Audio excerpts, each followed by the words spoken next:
Did Flint voters elect new leadership tonight, or did Dane Walling hold on for another term? First at 10 tonight, we have reaction from both parties.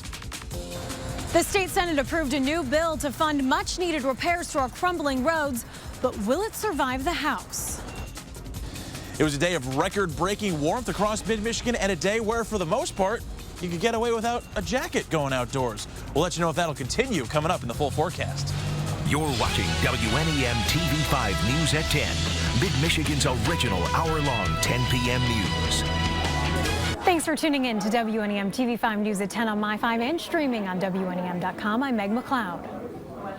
And I'm David Custer in downtown Flint, where the race for mayor is the talk of the town tonight. The votes are in and the results are being tallied right now. Let's take a look at the numbers so far. Right now, Dane Walling has a narrow lead over challenger Karen Weaver. You can see he's got 54% compared to 45%. But with only a quarter of the precincts reporting, there are still a lot of votes to count. David has been following this race all night long and spoke with members of both parties. Where do the candidates stand at this point, David?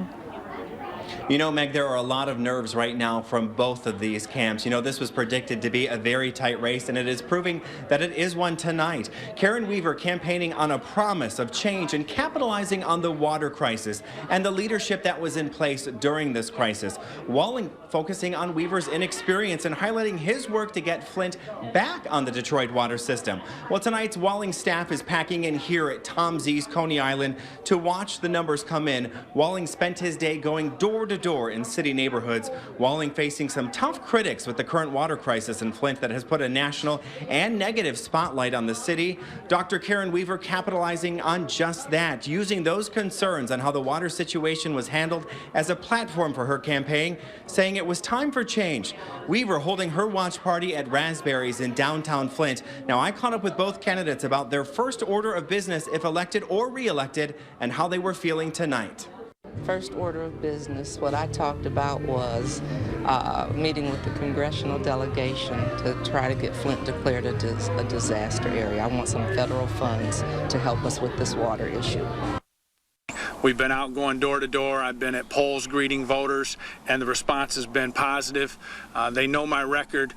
They know I'm not to blame for all of Flint's problems, but they see that I have a plan for Flint's future, and they're ready to support that for another 4 years. Now, we are still waiting Mayor Walling's arrival here at Tom Z's in downtown Flint. His wife did tell us tonight that he's staying put where he's watching the numbers by himself because he doesn't want to come out until he knows that he has either secured this race or he is going to concede to Karen Weaver. Now, Karen Weaver did tell me also tonight that this has been the hardest part of her entire campaign, waiting for these results to come in. We should know in just a little while who will be the next mayor of Flint. Reporting live in downtown Flint, Meg, back to you. All right, thank you, Dave.